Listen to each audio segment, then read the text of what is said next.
Hey guys, a legal nonprofit is suing another company that only invests in black women. Is this morally correct? In this video, I'm going to describe why they're doing this in the first place, according to the court papers that they filed. The company doing the suing is American Alliance for Equal Rights, and they're suing another company called Fearless Fund. Fearless Fund is a venture capital fund that invests only exclusively in black women. And their allegation is that this focus violates the Civil Rights Act of 1866. This is not the Civil Rights Act of 1964, which is more popular, but this is the act that was passed during reconstruction. The argument from the company is they're doing this because black women are underrepresented in venture capital funding.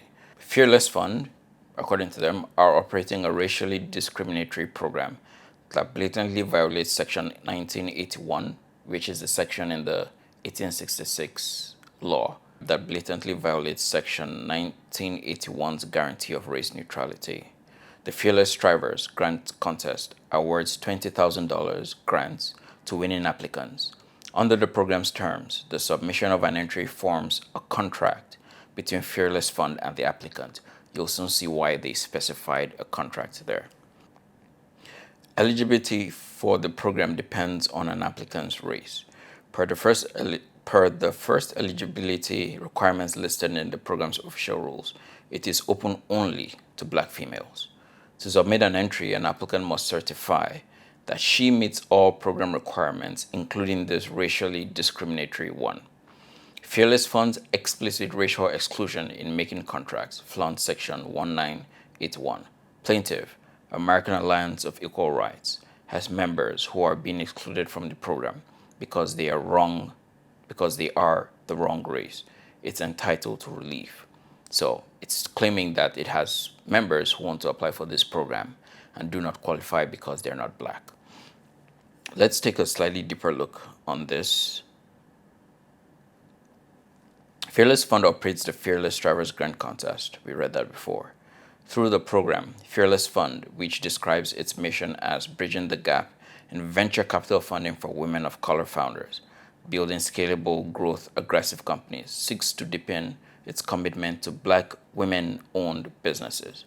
The program provides small businesses with $20,000 grants. Grant recipients receive $20,000 awarded in the form of a check issued to each prize winner's registered name of business. They also receive a 30-minute one-on-one virtual mentorship session with MasterCard and a MasterCard Digital Doors Toolkit. One grant recipient will be selected in each promotion period. The fourth and final promotion period for 2023 will begin on August 1st and close on August 31st. Recipients will be selected based on the viability and strength of business. That's how the business intends to use the grant and potential business growth. All eligible entries will be judged by Fearless Fund based on these factors. Potential grant recipients will be selected approximately 10 business days. Okay, that's just a period there. To apply for a grant, an applicant must agree to the official rules, which are a contract. We'll come back to see why they keep coming back here. This contract includes indemnities for Fearless Fund and a limitation of the rights and remedies of the applicant. In exchange for a chance at $20,000, an applicant must agree to a detailed list of requirements. For example, now before I go there, let me state why they use in exchange there. So for a contract to exist, two things must happen. There must be an exchange of either a promise, so I promise to do this for you if you do this for me. And in that exchange, something of value must change hands. So you can't just say, I promise to do this for you tomorrow and I get nothing of value in return. I'll buy you a cup of coffee. Depending on the contract you're making. So if it's a contract for a car, I promise to give you a car tomorrow. And you tell me, thanks, Mara. In exchange, I'll buy you a cup of coffee. It's not really a contract that's enforceable because the value is not, it's relatively, it's too, the value of each item is too different. It's too wide. So here they're trying to make the claim to tell the court that it's a contract because the law requires a contract. So they're trying to make the claim that it's a contract by giving this example. So for example, The applicant gives Fearless Fund the right and permission to use the applicant's name, business, photograph, city, state of residence, likeness, statements, biological information, voice, and or price information for publicity and advertising. The applicant also gives Fearless Fund the right to discuss or otherwise disclose the ideas contained in the entry on a non-confidential basis to anyone or otherwise use the ideas without any additional compensation. The applicant gives Fearless Fund the right to publish or modify her entry, and the applicant agrees that she will not be entitled to any compensation or right to negotiate based on familiarities or similarities of ideas used by Fearless Fund. To apply for the program, an applicant must certify that it is in compliance with the official rules, including all eligibility requirements. Again, the point of this is to state that Fearless Fund is getting the rights to use the person's name, likeness, and even ideas. In exchange, the person gets the chance of winning $20,000. So there's something of value exchanged on both sides, making it a contract. Now let's look at why that's important. If we go back to the law, the section 1981 of the Civil Rights Act, we see that, let's start from part 2 here. It says that eliminating racial discrimination means eliminating all of it. They're just stating what the court said before. So Congress thus extended the guarantee of racial neutrality in private contracting in the Civil Rights Act of 1866, section 1981. It protects the equal rights of all persons to make and enforce contracts without respect to race. So the contract is very important. And then, so that's why they tried so hard to establish that the very application itself is a contract. Because by establishing that, then they can state that these guys are making contracts that look at the color of the law. Now, if this is true, this is where it becomes very important. If this is true, then they have a very strong case. Now, for many people in support of this method of fundraising, of giving grants to specific races, which there's nothing wrong with that off the top of my head, but I'll come to that. The law that prohibits that, or applying it in this case, doesn't seem very sound. You could almost tell why it exists, right? But applying it doesn't seem very sound in this case. And that's where we go from, are they legally correct, the guys who are making this request, to are they morally correct?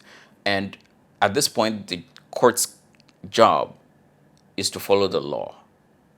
It's Congress's job to address the morality of it, meaning if the law doesn't apply properly, Congress should change it. And if they change it, there'll be more than enough time for Founders Fund and Fearless Fund and any other fund that does something similar to keep doing what they're doing. But so let me give you a specific instance where you understand why Congress made this in the first place. Now, if you see here, you observe that they cited a specific case, Domino's Pizza Inc.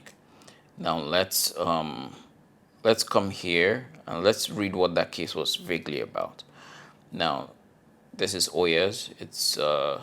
It gives summaries of court cases. So let's come down here and just read what the case was. And this is an example of why the law was needed in the first place, or an example of why there's moral standing for why such a law might exist. So it says John McDonald was the president and sole shareholder of JWM Investments. After Domino's terminated its contract with JWM, McDonald brought suit under a section of the Civil Rights Act of 1866, section 1981.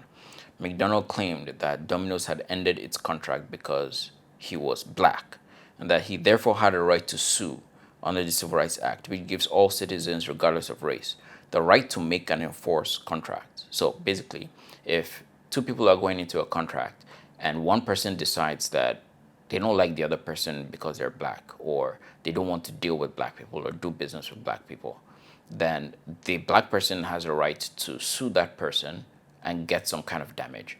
Now, people who are interested in stuff like this now start thinking of the freedom of association, right? then people have the right to associate with whoever they want. Now, whether or not they do or they should, constitutionally they don't. So the First Amendment protects many things, but the First Amendment does not protect the freedom of association. The First Amendment focuses only on religion, free exercise of speech, and the press, and of course, the right of the people to assemble and to petition the government. That's all it does. So basically, freedom of religion and freedom of speech. There's no freedom of association. Now, since this is a grant, you might make the argument that it's some sort of speech, like if you were giving money to a political candidate, for instance. But it's not a very strong argument for many reasons. The Supreme Court's decision here gave the history where it stated that the right to make contracts protected by the 1866 legislation was not the insignificant right to act as an agent for someone else's contracting, but was rather the right denied in some states to blacks to give and receive contractual rights to one's own behalf.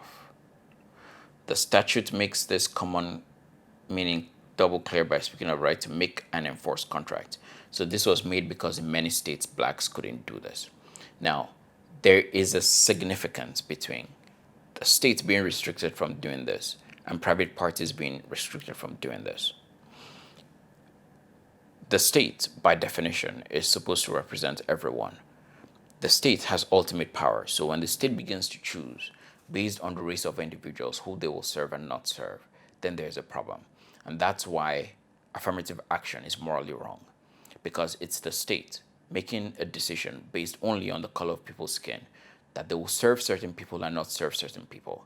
And that is morally wrong. The state's job is to represent everyone. It has such power and such monopoly control of so much resources that the state should not be allowed to choose based only not on the merit of the people it serves, but only on their race. No state should have that power.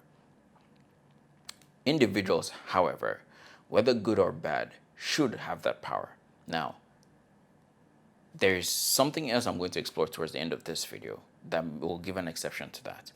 But generally speaking, an individual should be able to choose who they'll do business with and not do business with. And part of the reason is what's going on here. Now, one of the problems with affirmative action was if an individual sees this problem, there are not enough black people getting into college. There are not enough black people getting into certain high schools. Then the job of the individual, including the school who has the passion to fix this problem, is to fix the problem where the root is. They as individuals, right, and even they as schools can do the right thing of helping to create programs. You can create special programs that target these kinds of kids, right? I can create programs in black neighborhoods, for instance. It's something I am passionate about, and it's something that people in my neighborhood may not be passionate about. Someone in the Jewish neighborhood will be passionate about certain Jewish issues that someone who is not in that neighborhood would not be. Should the government make provisions for those issues? No. Should the private individual who wants to do this be able to do it? Yes. That's how problems get fixed. People focusing on problems they have passion about. Now, is this the best yardstick to measure stuff? No. But is it morally wrong? No. Now, why isn't it morally wrong? Why is it that, let's give the flip. If somebody decides to create a school where they are only going to employ white people, or they are only going to admit white people, that feels morally wrong. We have a sense that if something is done with good intentions, to help someone, then it's morally acceptable. When something is done against, especially in an arbitrary manner, is done against, then we are emotionally against it. One way to address this would be to give courts the ability to seek out intentions, to dig deep. Courts do this in circumstantial cases, for instance. You look at circumstantial evidence and you determine. Most civil rights cases, by the way, are decided on circumstantial evidence. People no longer use the N-word or use other derogatory terms or explicitly tell someone, I'm doing this because of your race. People are more surreptitious about it now. So the courts have to use circumstantial evidence to make many decisions. Now, now, should so a court can, in theory, look through circumstantial evidence to decide whether this person had racial animus against another. The problem with that is you now start empowering the government to dig into people's thinking. The line between that and thought crimes is not very far. In fact, you are explicitly stating that certain kind of thinking is not just wrong morally, but the state will enforce certain actions against certain kinds of thinking. And that's way too much power for the state to have. Now, the other way to look at this, though, is all right, you have to be willing to make that sacrifice that if you allow individuals to be able to make certain contracts, I'm going to make a contract explicitly focused on this group because this is what I'm passionate about. Then you rely on society itself to blow back, good, bad, ugly, to blow back. Again, things that are done with good intentions are generally looked at favorably. Things that are done with bad intentions are done the opposite way. And then you make sure that the state cannot make those decisions. But one more thing I'm going to add to that is this. Now, why do we not want the state to be able to do this? Because of two things. One, the state has a lot of power. Two, there's almost never an alternative, right? If the state decides that you cannot say certain words, there is no viable alternative for you except to leave the country and to leave your ties. The chances you're going to do that is very slim. And that's why we enforce these amendments against the state. Now, let me bring another scenario. What if this was the only venture capital fund in the whole country? And they're not just a small business, they're a huge business. They're a large business, let's say the size of Bank of America or Chase Bank. Should they be able to discriminate based on race? Instinctively, we feel no. Why? Because they have similar monopoly powers. So the rule of thumb here seems to be, this is something I'm still thinking about. Feel free to leave a comment in the comment section. The rule of thumb here seems to be that any entity with enormous monopoly-like power to affect a fundamental right. Fundamental right here relates to the distance between that right and survival. So for instance, the most fundamental of all rights is the right to life, right? No right is absolute, including that right. But it's such a fundamental right that the closer you are to the right to life, the more you have to do to take away that right. So for instance, there is no right to a gun. There is no natural law right to a gun now. Not constitutional right, but natural law right to a gun. But there is a natural law right to self-defense. So before you can tell anyone, you can never defend yourself. There has to be such a high burden of proof that you have to scale over, a high burden of reason that you need to scale over to make such an argument. So it's similar. Anybody with monopoly power such that they have such power to restrict a fundamental right, then that person, that entity should follow the restrictions that are constitutionally made against the government. In other words, the reason why the government itself is treated in that way is because it has that much power. So any entity that has that much power should be restricted in the same way. So in that case then, if there was one large venture capital firm in the whole country, and let's say most companies get their funding from venture capital firms, it's the lifeblood of the economy, and that company should not be able to restrict arbitrarily based on race what they or who they serve. Why? Because by their action, they remove the option in totality from anyone else. Now, let's take this even further and then realize that the reason why this would apply is because there are no other options. And that's why I said anyone with monopoly power, there are no other options. In this specific case, there are so many options. Now, this company, Alliance, the nonprofit, lists a couple of members it has that are wounded or injured from not being able to access this money. There are so many venture capital firms out there that would give money to people of at the very least, let's put white people and Asians there. And Asians here would include Indian founders. So this is widely open to many, again, white and Asian founders. Now, we could go to Latinos, for instance, but Latinos may be in a similar circumstance as black people are. What I'm trying to say is there is an option that everybody else has. You could go to another venture capital firm and raise money. By the way, this is the same argument that applies to the Masterpiece Cake Shop case. Go to another baker. You face no harm. Go to another baker. Why? There are options. It is not a monopoly entity, right? Now, I will explore those other cases in a different time, but in this specific case, go to another venture capital firm and raise money. It comes from, or it seems to come from a place of misguidedness